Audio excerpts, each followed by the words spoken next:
Bienvenidos a Voces del Español, lengua, cultura e identidad. Voces del Español es un programa que nos muestra cómo nuestra forma de hablar el español refleja quiénes somos, cómo somos y de dónde venimos. Voces del Español es un programa dirigido por la doctora en lingüística Erika Erdeli, quien además es secretaria académica de UNAM Chicago. Aquí comenzamos. Voces del Español. Bienvenidos a Voces del Español. El día de hoy vamos a hablar sobre la poesía de Nezahualcóyotl. Esta poesía en lengua náhuatl que el día de hoy nos va a llegar a través de nuestra lengua, que es el español.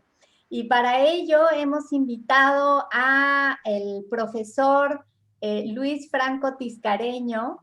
Él es doctor en letras españolas por la UNAM y profesor en el Centro de Enseñanza para Extranjeros. Ahí lleva muchos años enseñando la clase de grandes escritores del siglo XX. Es un gran colega y amigo a quien agradezco muchísimo la gentileza de haber aceptado esta invitación. Bienvenido, Luis, a este programa. No, hombre, al contrario, Erika, muchísimo gusto, mi querida amiga. No solamente admiro tu trabajo, todo lo que conozco desde el CEPE Polanco, aquellos buenos tiempos, hasta el día de hoy en que estás allá. Muchas felicidades porque estás allá en Chicago y te agradezco mucho la invitación. No, hombre, al contrario, pues se acaban de cumplir los 20 años del CEPE Polanco. ¿Puedes creer, Luis, cómo pasa el tiempo? 20 años. Qué barbaridad, me acuerdo cuando estuve allá dando un curso. Sí, pues es que el tiempo pasa de volada. Yo creo que Sí. ahora también durante la pandemia nos hemos dado cuenta de la relatividad del tiempo, cómo se contrae o se expande de acuerdo con la realidad mental que estamos viviendo, ¿no? Y creo que esto de alguna manera se conecta un poco con el tema de hoy, porque esta poesía que nos vas a compartir de Nezahualcóyotl, pues tiene un componente fuertemente filosófico y existencial y que tiene que ver también con el paso del tiempo. Entonces, bueno, pues platícanos un poco primero que nada, ubicarnos, ¿no? ¿Quién fue este poeta y cuál fue su contexto, el contexto en el que produjo estas poesías que nos vas a compartir hoy? Sí, cómo no. Pues mira, trataré de ser breve porque, bueno, esa es una historia compleja la de él, pero más o menos. Es un poeta que nació en el siglo XV, a 1402, según se sabe, eh, y, y murió en 1472. O sea, fíjate, duró 70 años el hombre, que lo que es difícil vivir 70 años en una época, en cualquier época, pero en la antigüedad era más difícil. Sí, muy Pero sus primeros años, digamos, los primeros años de su infancia, a pesar pues de los problemas sociales de siempre, las guerras, las batallas y todo eso, tuvo una educación muy importante porque él es de la nobleza, digamos. Voy a utilizar términos castellanos, porque claro. bueno, no siempre se pueden utilizar los términos que ellos pudieron haber utilizado, ¿no? Entonces fue de la nobleza, era un príncipe, era un hombre era un joven, un niño que estaba recibiendo una educación muy especial, no solamente como guerrero, sino también una educación cultural, de identidad, porque eran pueblos que tenían una gran preocupación por la identidad y por la conciencia histórica. Fíjate qué curioso, ¿no? Y, y cuando tenía como 15 años, más o menos, su pueblo fue invadido, o sea, Texcoco fue invadido por el señorío de Azcapotzalco, esta colonia que ahora, bueno, esa zona que tenemos ahora tan conocida por tantas problemáticas, etcétera. Pues el señor Tezosomoc por ahí mandó a invadir para ampliar sus territorios, porque ya sabes que todas las luchas en todos los tiempos y siglos ha sido invadir al prójimo, etcétera, etcétera. Y ahí este hombre presenció la muerte de su padre, fíjate.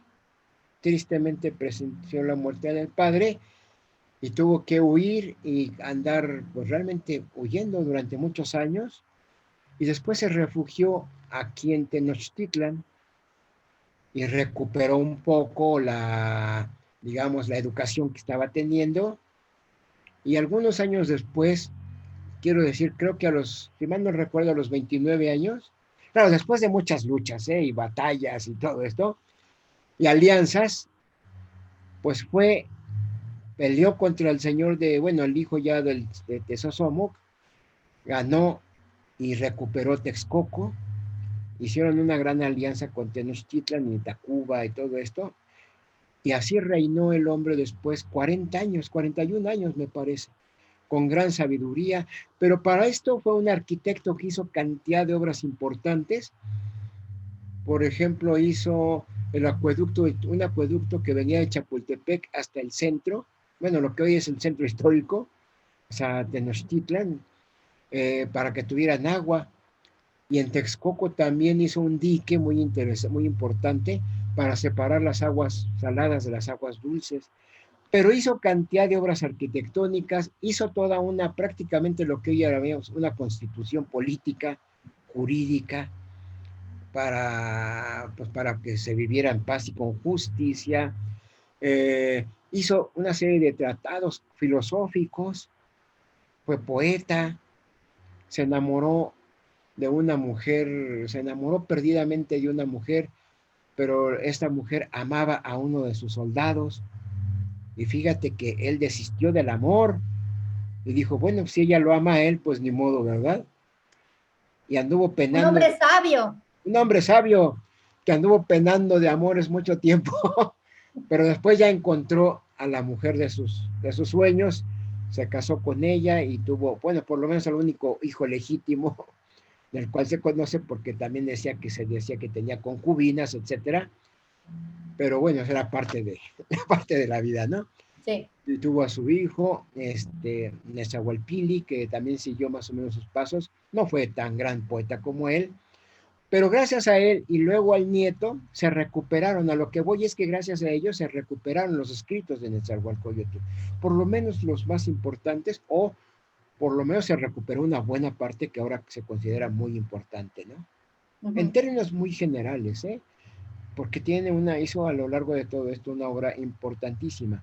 Y lo que decías, a lo que vamos a entrar después, ahorita que hagas tu segunda y tercera y más preguntas, pues su interés por la filosofía fue importantísimo, es decir, por crear toda una, no era lector de, bueno, yo no sé qué, bueno, fue lector de cuestiones filosóficas y cosmogónicas y todas estas cosas de los mitos, de los que heredaron ellos de los toltecas.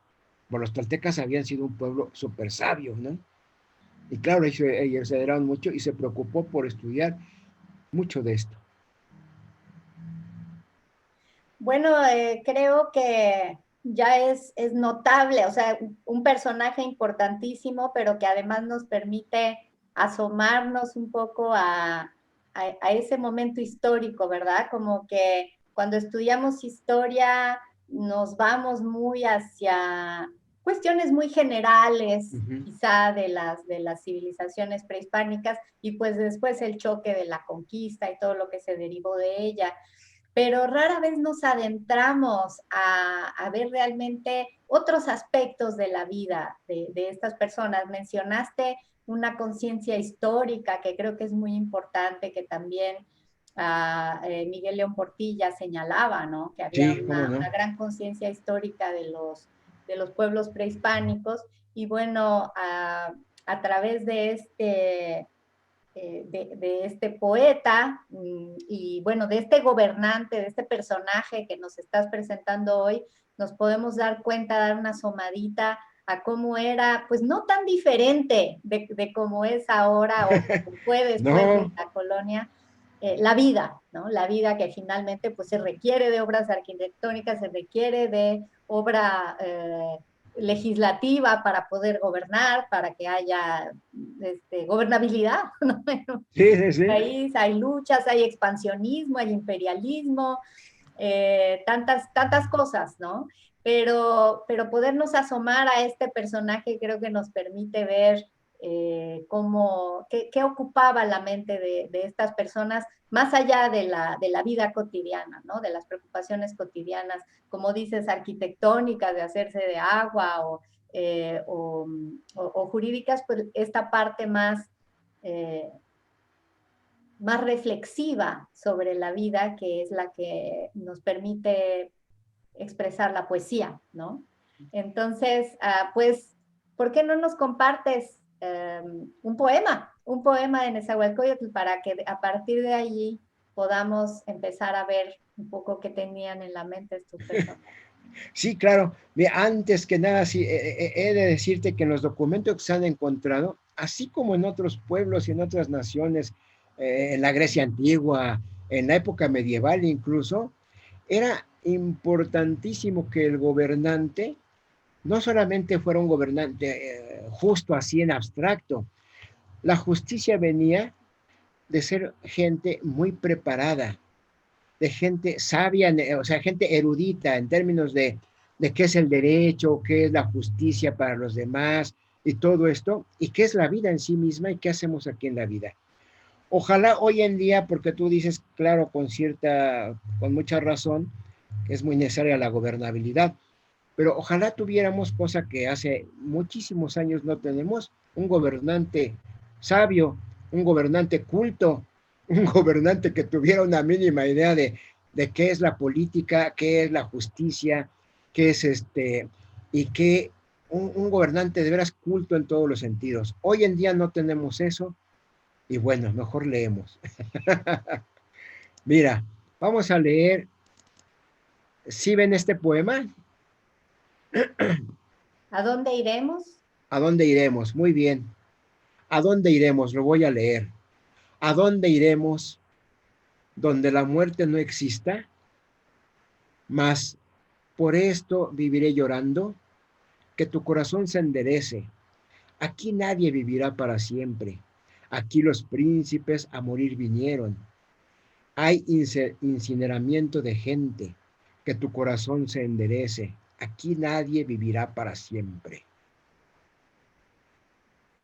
Fíjate qué extraordinario, porque el poema empieza, claro, estos títulos no es de suponerse, como lo han dicho ya evidentemente el padre Garibay y por supuesto León Portilla, que ya mencionaste, pues los poemas no estaban así como los tenemos ahora, ¿no? No tenían títulos y estas cosas así porque no se acostumbraba. Pero como quiera que sea, lo que tenemos es esto. Empezando el poema empieza con una pregunta. Fíjate qué curioso. ¿A dónde iremos donde la muerte no exista? Es decir, aquí ya tiene tres conceptos. Mira, existir, a dónde, es decir, qué pasará, y el verbo ir, ¿no? Y además en plural. ¿A dónde iremos todos? Nezahualcóyotl, cuando yo te hablaba hace rato de la conciencia histórica, de la cual ciertamente también con toda razón dices que ya León Portilla y muchos lo habían enunciado, es que tenía esa conciencia de plural, no de a dónde iré yo que soy príncipe y soy elegido de los dioses, no, todos a la hora de la muerte somos lo mismo. A la hora de morir no importa ser el príncipe, el esclavo, no sé, el campesino, el Por eso dicen artesano. que la muerte es la más democrática de todas. Exacto, justamente, sí, sí. O sea, a la hora, cuando dice iremos, es decir, todos. ¿A dónde? ¿Quién sabe? Nosotros acá en un ámbito judio-cristiano decimos al cielo si nos portamos bien, ¿no? O al infierno, los malvados. Pero este hombre no tenía como que esa certeza y plantea, claro, que podíamos ir a alguno de estos sitios de la muerte, que por aquí yo mencioné, que finalmente pues es digamos, que el lugar a donde van los muertos, ¿no? Hay muchas ideas, todo esto. Pero aquí el Mictlán y toda esa cuestión que ya se sabía, ¿no? Pero cuando aquí dice, eh, donde la muerte no exista, fíjate que es una pregunta muy interesante, porque esto está basado en una de las ideas filosóficas muy interesantes de esta época. Es decir, la vida es como un sueño y nosotros pasamos por este sueño y vamos a ir a otro lugar, pero en ese otro lugar vamos a estar ahí por siempre. No existía la idea de la eternidad, ¿eh? O sea, esta idea que nosotros tenemos de lo eterno, que quién sabe qué sea la eternidad cuando nos hablan de la eternidad, no existía. Existía una idea un poco complicada de explicar, que es como un espacio de no tiempo, un lugar donde no hay tiempo. Y si no hay tiempo, pues no hay nada, porque nosotros valoramos nuestra vida en función del tiempo. Decía un filósofo de la antigüedad, que por cierto Borges lo retoma en su libro de Inquisiciones, si el tiempo transcurre en nosotros o nosotros transcurrimos en el tiempo. Fíjate qué maravilla, ¿no?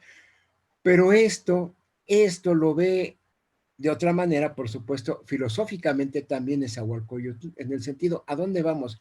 Vamos a ir a un lugar donde no existe el tiempo, a un lugar donde no existe la muerte. ¿Qué es ese lugar? Cómo puede ser ese lugar? Más, por esto viviré llorando. Y aquí entra otra cuestión muy interesante filosóficamente hablando, porque aquí entra la cuestión de decir, bueno, pues como yo no sé por qué estoy aquí, a dónde voy, pues no voy a sufrir por esto. Mejor el poco tiempo que tenga de vida, tengo que vivirlo gozando. Tengo que vivir mi presente, el día a día, bien, de la mejor manera posible. Entonces no voy a vivir, ¿por qué voy a tener que vivir llorando, no? Voy a vivir bien, de la mejor manera. Que tu corazón se enderece, aquí nadie vivirá para siempre. Y aquí cuando habla del corazón, habla de dos cosas muy interesantes. El corazón y el rostro es lo que en otras filosofías llamaríamos el ser, esa cuestión ontológica, ¿no? Es decir, ¿qué es el ser? Si nosotros nos preguntamos qué es el ser, es muy complejo, pero Heidegger lo decía muy bien, vamos a buscar el sentido del ser. Si ya fuimos arrojados, pues ahora vamos a ver qué hacemos aquí, ¿no? No podemos vivir preguntando, ay, ¿quién me puso aquí? ¿Para qué? Bueno, pues entonces vamos a trabajar y a vivir y a hacer cosas importantes. Entonces, el corazón, más allá de esa cuestión sentimental y todo eso, el corazón más bien es eso, o sea, el pensar que mi corazón se enderece, es decir, que mi vida se enderece, que mi vida sea, digamos, positiva, buena para mí, para todos, que Pero se dijiste enderece. hace un momento el corazón y el rostro. Por qué pareaste corazón y rostro? Ah, porque corazón y rostro van a la par. Es decir, mi rostro, este que tú estás viendo ahorita, es el espejo de mi corazón. Yo puedo decir, te puedo decir mentiras y puedo decir lo que quiera y a lo mejor la gente me cree. Cuando un hombre, por ejemplo, le declara su amor a una mujer, a lo mejor la mujer le cree por alguna razón X. Pero cuando ya empieza a salir la verdad, o sea, de adentro, ya es que la verdad siempre va empujando, empujando, el corazón el rostro se empieza a deformar y a cambiar. Y esto está en otros escritos, ¿eh? No creas que es invento mío. No, claro. Es una maravilla. Entonces, corazón y rostro muestran tu ser, o sea, lo que hay en la profundidad de tu ser, de tu alma, esas cosas. Nada más que, pues, como ellos no tenían ese concepto de alma, ser y todo eso, todas estas ideas que nosotros tenemos hoy, digamos, se quedan en esta idea del corazón y el rostro. Y se enderece quiere decir eso, quiere decir que tengas conciencia de tu existir. Eso quiere decir que fíjate qué frase, qué metáfora, ¿no? Tan interesante. Que el corazón se enderece significa que tengas tu conciencia de tus actos, porque ellos son los que hablarán por ti, no tus palabras, tus actos. Tus actos van a hablar por ti, nada más. Uno puede decir lo que quiera, pero los hechos son los que hablan. Es muy interesante porque es imposible no leer estos versos ya con todo el filtro de lo que hemos aprendido de la cultura europea, finalmente. Bueno, y tú que te Claro. has especializado también en tus estudios en temas medievales, debes de tener esa doble perspectiva, ¿no? De tratar de entender estas palabras desde su contexto americano, prehispánico, pero al mismo tiempo pensando en las preocupaciones filosóficas de la época y bueno, de todas las épocas, porque esta reflexión sobre la existencia pues es atemporal, ¿verdad? Totalmente. De hecho, yo tuve un maestro en la Facultad de Filosofía, era un doctor en filosofía, bueno, evidentemente era un doctor, bueno, evidentemente no, era un doctor en filosofía, y bueno, yo tuve un curso de, él daba Heidegger, era especialista en Heidegger, y hacía a manera de broma, decía algo.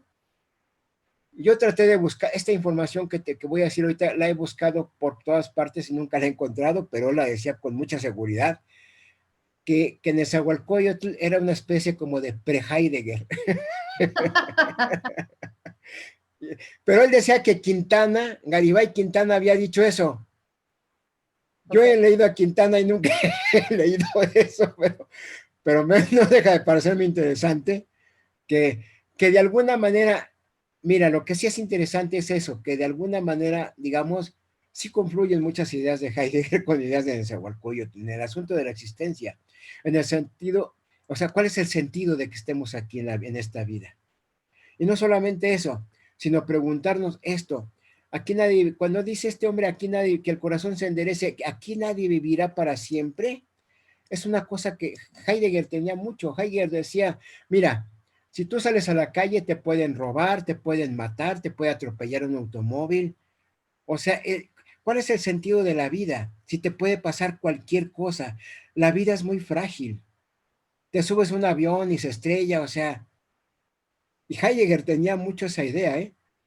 No en el sentido pesimista, que ahorita vamos a eso, sino en el sentido de, de que la vida es eso, tiene, o sea, así como es muy frágil, pero al mismo tiempo es una lucha tremenda. Cuando ya estamos aquí en la vida, es una lucha tremenda por sobresalir, por hacer cosas, por estar haciendo Por algo, ¿no? mantener enderezado el corazón. Exactamente.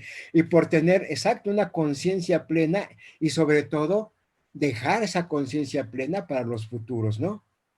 Es decir, esa es la herencia que hemos tenido nosotros, es la herencia que tú tienes como, bueno, yo, que tenemos los mexicanos y todo el mundo, ¿no? Tenemos una herencia de pensamiento, una herencia filosófica, una herencia social, en fin, ¿no? Sí, que tiene que ver también, sí, con nuestra visión y comprensión de la muerte. Digo, en noviembre hablamos mucho sobre el Eh, tema de los muertos, ¿no? Y mucho de la reflexión sobre la muerte creo que nos viene también de aquí, ¿no?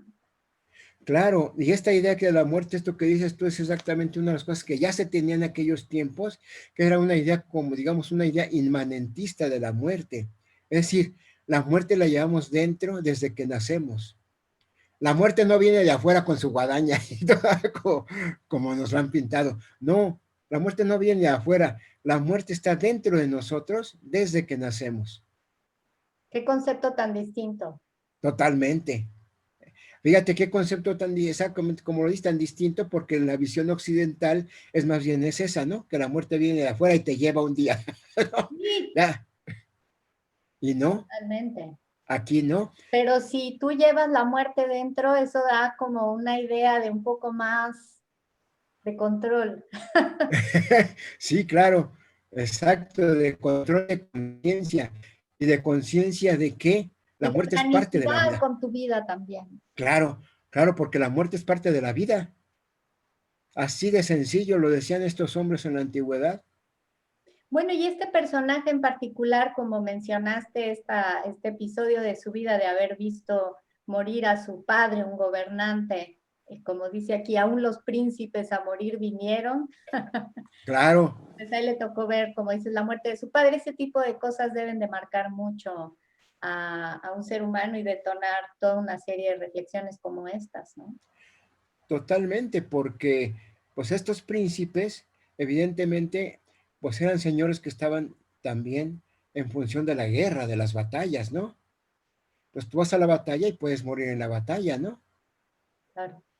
O sea, ahí no hay de que porque seas príncipe te vas a salvar, igual te matan, igual que a cualquier soldado de a pie, igual que a cualquiera. Entonces, es una realidad, es decir, por eso es muy importante esta conciencia. O sea, yo voy a la batalla y por muy príncipe que sea, me van a matar, me pueden matar, Bueno, igual que con a mis... frecuencia el más importante es el que va al frente, ¿no? Exactamente. Y él va al frente, pues, en fin, así puede suceder. Y cuando dice incineramiento de gente es eso, ¿no? O sea, hay mucha gente que tiene que morir para defender a los demás. Van a la batalla para defender a sus reinos, a sus pueblos, a su gente, a sus mujeres, a sus niños, a lo que sea, ¿no? Que tu corazón se enderece. Y luego fíjate cómo termina de una manera muy contundente, ¿no? Aquí nadie vivirá para siempre. Nadie. O sea, nadie se salva. Es lo único que tenemos, que nadie vivirá para siempre. Entonces, fíjate todo esto. Ahora, imagínate esto. Yo lo que no lo dije el otro día porque, bueno, era una conferencia y era más difícil. Pero tú imagínate que esto se dijera así públicamente, que estos poemas se leían y estas cosas alguien las leía a la gente común, pues, a los campesinos, a la gente que estaba ahí en el pueblo, lo que sea. Y por eso la gente tenía una gran cultura en ese sentido, porque la gente escuchaba esto, porque todos los días había alguien que leía textos, que leía cosas, bueno, que leía quiere decir decía, Ujú. no leer en el sentido de como nosotros entendemos leer. Como esta lectura que estás haciendo del poema No, Nezahualcóyotl, pues no, la gente no sabía leer, tan no, analítica. no hay menos, no, claro. Entonces, pero leer quiero que entenderlo como en la Edad Media, lo estoy traspasando un poco a la Edad Media, pero es un poco parecido, ¿no? O sea, leer en la Edad Media era escuchar, pues. Entonces aquí la gente también, lo que decían los tlamatimine, o sea, los hombres sabios de la palabra, los dueños de la palabra. Claro, entonces imagínate que tú, no digo tú, pues tú, sino tú en el sentido abstracto, tú como gente de pueblo de repente ves a alguien que se reúnen y están sentados ahí tranquilamente y alguien empieza a platicar todo esto, tú te imaginas lo que la gente empezaba a entender cuando alguien les platicaba todo esto. Pues yo ahorita en tiempos de pandemia, créeme que leo estos versos también con un, con un Claro, cariz muy particular, ¿no? claro, pues hace cuenta así como si fueran tiempos de pandemia en aquellos tiempos, que la gente se reunía, pues la gente tampoco salía así como ahora a viajar la gente estaba muy encerrada y muy y alguien iba y les leía cosas y se maravillaban, por supuesto, ¿no? Claro. Además debe de haber tenido esta poesía una sonoridad muy hermosa que desafortunadamente a Sí, través del español quizá pues no nos llega, ¿no? sí, qué triste que no se enseñen náhuatl en las primarias, por ejemplo, ¿no? Sería maravilloso. Pero Mírate, fíjate, Luis, que hace poco entrevisté a un profesor que enseña quechua aquí en una universidad en Estados Unidos y nos comentaba que ahora en tiempos de pandemia, increíblemente, ha habido un boom de demanda de cursos en línea de quechua entre los peruanos. O sea, estamos hablando de miles de personas que se inscriben a los cursos en línea de quechua, cosa que para él era pues algo inédito, ¿no? Y claro, qué maravilla, ¿no? como que estos tiempos que estamos viviendo y esta virtualidad en la que estamos inmersos ahora, pues también nos permite quizá que haya un resurgimiento de estas lenguas porque a todos nos interesan, pero no hemos tenido quizá la oportunidad de acercarnos más a ellas, ¿no? Sí, yo estoy de acuerdo con lo que dices, pero fíjate qué triste también, por ejemplo, en el CELE, bueno, se llamaba CELE, ahora creo que tiene otro nombre. La Escuela Nacional de Lenguas, Lingüística y Traducción, ENALS. Bueno, esa, fíjate, bueno, yo te estoy hablando de hace 4 años, no sé ahora, Uh-huh. un letrero muy grande que decía, lenguas extranjeras, tal costo, ¿no? Entonces ponían ruso, alemán, francés, náhuatl, inglés. O sea, ¿cómo ponen en lenguas extranjeras náhuatl ahí? No Sí, puede ser. sí. Pero bueno, pero bueno. Es cierto. Sí, no, fíjate, por ejemplo, me siento fuera de sentido, lloro, me aflijo cuando pienso, digo y recuerdo. Oh, si nunca yo muriera, si nunca desapareciera. Imagínate este concepto, ¿no? Si nunca yo muriera, ¿a dónde no hay muerte? Allá donde se alcanza la victoria, que allá yo fuera. Oh, si no, si nunca yo muriera, o si nunca desapareciera. Fíjate esto, puesto aquí en náhuatl, cómo se ha de haber oído maravilloso, ¿no? Ni Inti, ni Xoca, ni Cotlamani, ni Mati, ni Toa, ni Ilmaniki, Maca Ilmaniki, Maca ni Poliwi, Incan Amicoa, Incan Otepetiwa, Inma Oncan Miau. Yo lo digo así horrible, pero imagínate a alguien, porque los he escuchado con gente que habla náhuatl muy bien. Y se No, escucha el ritmo, sí, claro. pero se perciben dos cosas muy importantes que a mí me parece que se puede resaltar. Una continuidad de palabras muy parecidas, por ejemplo, ni, ni Miki, o sea, una I constante que le da una sonoridad muy específica, fíjate, y el ritmo que debieron tener como todos los poemas de todos los tiempos y la poesía de todos los tiempos, unos procesos de rítmico lengua, así como la lengua española tiene ritmos muy específicos en el poema, pues ellos debieron tenerlos también, ¿no? Claro. Y no se pierden mucho en las traducciones, fíjate que ahora están muy cuidadas. Yo leí unos textos, estos textos que los tradujeron hace como 200 años y realmente sí estaban así muy extraños. Pero fíjate, yo en Nezahualcóyotl lo pregunto, ¿acaso de veras se vive con raíz en la tierra? Fíjate en el ritmo que tiene incluso en el español, ¿acaso de veras se vive con raíz en la tierra? Porque esto no era gratuito. Esto que te digo de las vocales que se repiten y estas formas, bueno, tú que eres lingüista, especializada en eso, lo puedes explicar mejor que yo.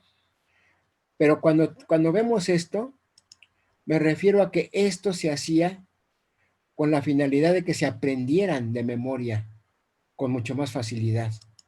Claro. O sea, esto estaba muy apegado a la memoria, porque la memoria era un asunto muy importante para estos Tlamatimini, para estos enseñantes, ¿eh? Porque la memoria era el principio de esa condición histórica, de esa conciencia histórica.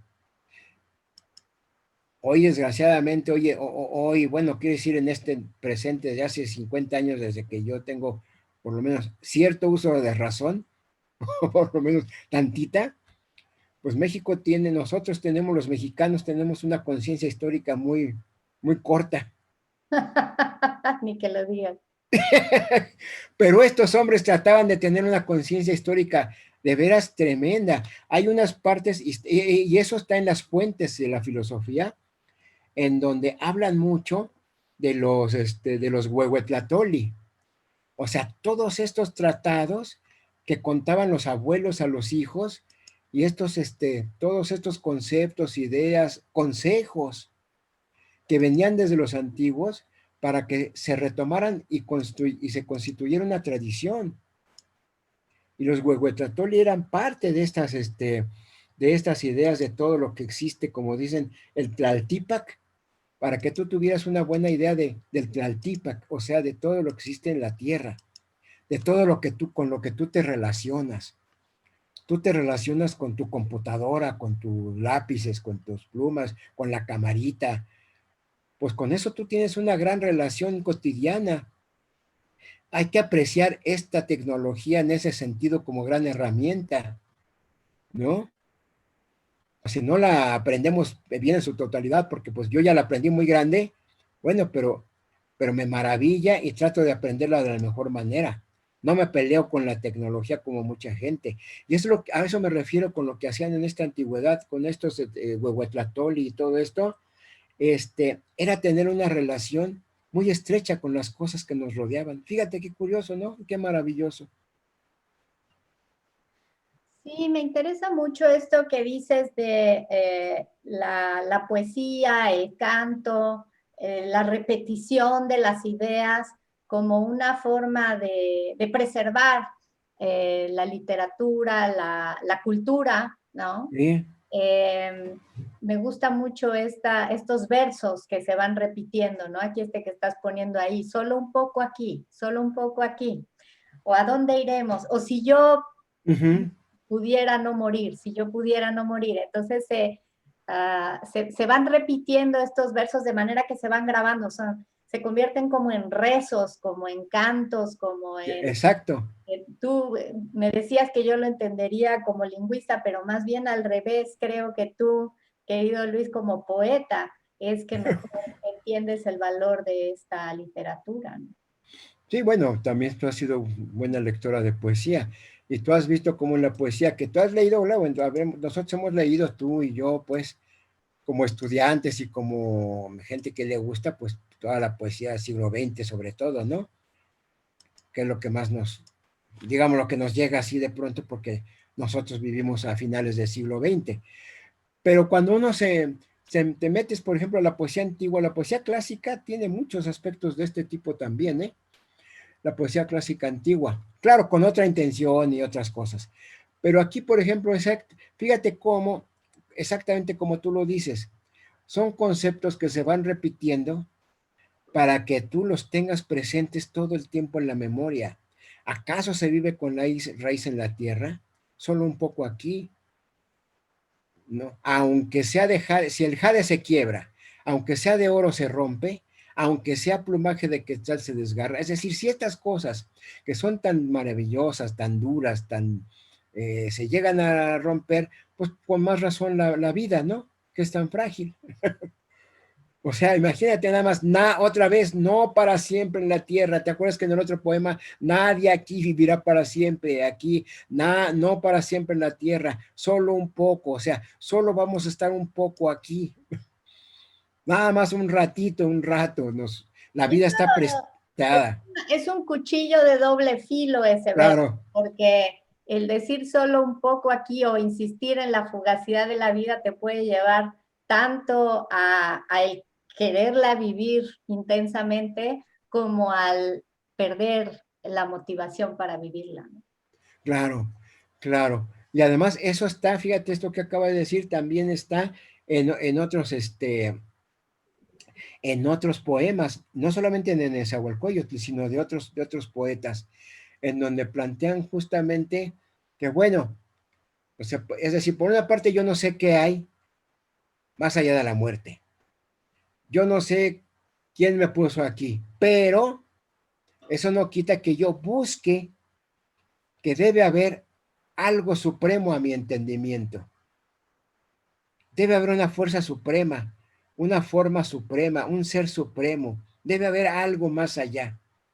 Alguien tuvo que haber hecho esto.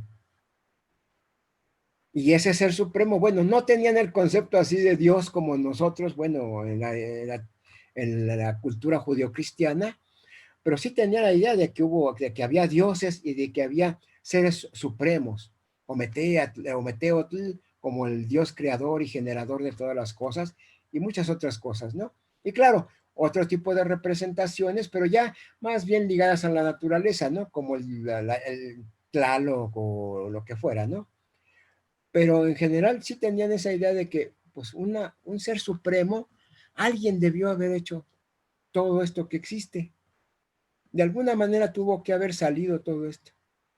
Pero como dices, no parecería, al menos en estos poemas, haber esta idea del más allá o de a dónde van las almas cuando se mueren, o de la inmortalidad del alma, que es parte de Exactamente. la cultura judio-cristiana, ¿no? Exacto, sí. ¿Quién Parece una sabe? visión mucho más fatalista, ¿no? Sí, sí, sí, claro, totalmente. Sí, pero fíjate, es una fatalidad que en realidad es una como lucha, una dialéctica extraña, ¿no? Por una parte la fatalidad, pero por otra parte, bueno, pero también la lucha, ¿no? O sea, si hay una fatalidad, bueno, sí es cierto, pero voy a luchar contra esa fatalidad. No voy a lograr nada porque es algo que está más allá de mis fuerzas, pero tengo que hacer algo. Tampoco me puedo quedar con la idea de la fatalidad. Y lo dice este hombre, bueno, que quiero decir, se sabía todo esto, este, a partir de una serie de, digamos, de documentos que, que ellos tenían y que se llamaba, digamos, que ellos llamaban los sabios de los rostros, que llamaban con este concepto, los sabios de los rostros ajenos. Es que tenían conceptos así que de pronto es difícil como de decir de todo, pero lo que quiere decir es que tomar en otros y desarrollar en otros la personalidad o su personalidad a partir de una enseñanza. Y eso lo hacían en el Calmecac. ¿Los sabios de Pero los rostros ajenos son los profesores? exactamente, sí, justamente. O sea, tu profesor te debe guiar por el camino del conocimiento, pero el conocimiento de ti mismo, empezando por ti mismo y después porque en el momento que te conozcas tú, puedes conocer a los demás, etcétera, etcétera, etcétera, ¿no? Y esto es esto de los rostros ajenos, hacerse sabios de los rostros ajenos. Fíjate qué mal. Todas estas concepciones filosóficas están en nuestros poemas, están en la poesía. Fíjate qué es lo maravilloso, porque la filosofía era nada más para, ahí sí, pues para un grupo de gente muy especializada. Pero la poesía no, la poesía sí se intentaba, digamos, difundir a nivel general, pues a nivel de las gentes, ¿no?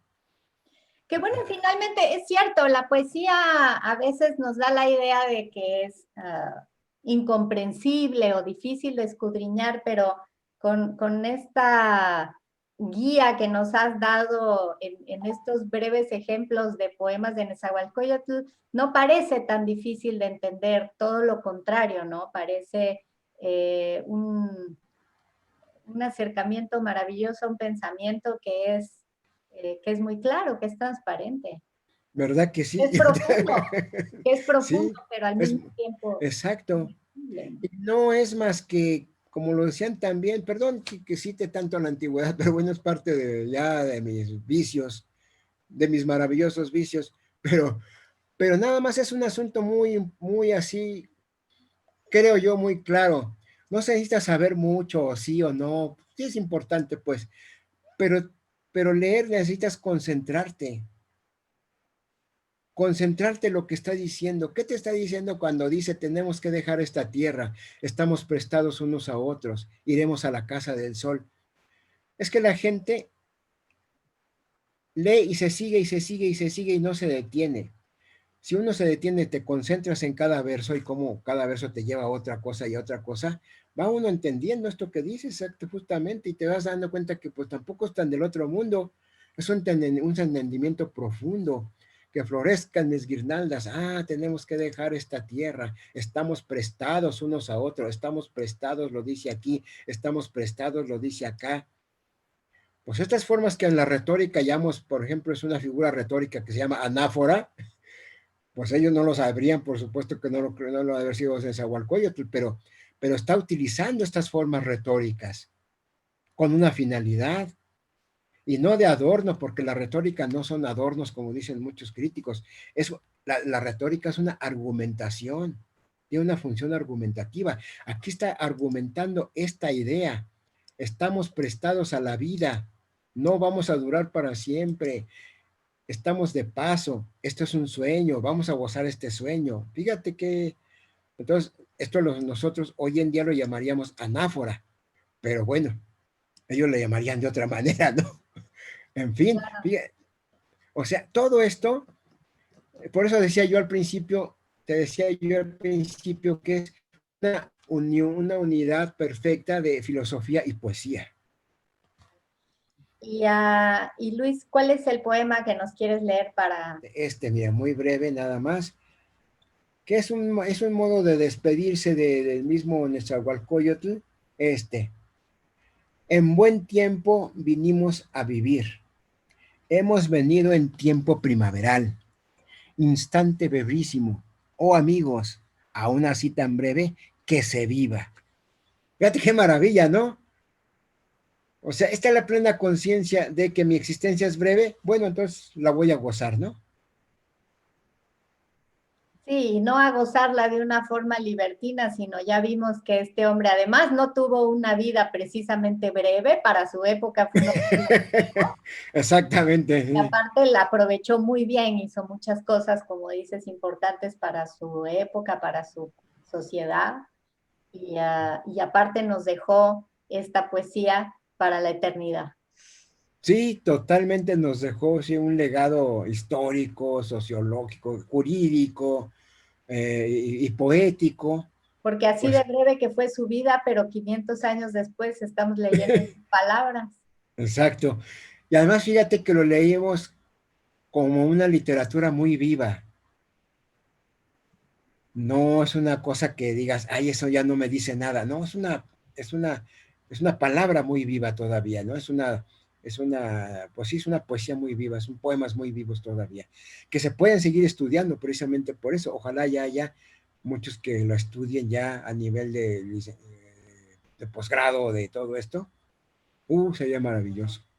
Pues muchísimas gracias a todos los que nos acompañaron hoy. Esperamos que se queden con interés de leer y de conocer más sobre la poesía de Nezahualcóyotl, sobre la poesía en lengua náhuatl, esta maravillosa ventana hacia el pensamiento de nuestros antepasados prehispánicos, pero también hacia la reflexión sobre lo que nos ocupa y nos hace reflexionar como seres humanos el día de hoy también. Muchísimas gracias, profesor Tiscareño, por esta charla, y pues nos veremos en el próximo programa de Voces del Español. Mi querida Erika Erdeli, muchísimas gracias por invitarme. Te agradezco muchísimo. Al contrario, Luis, y a todos ustedes, muchísimas gracias.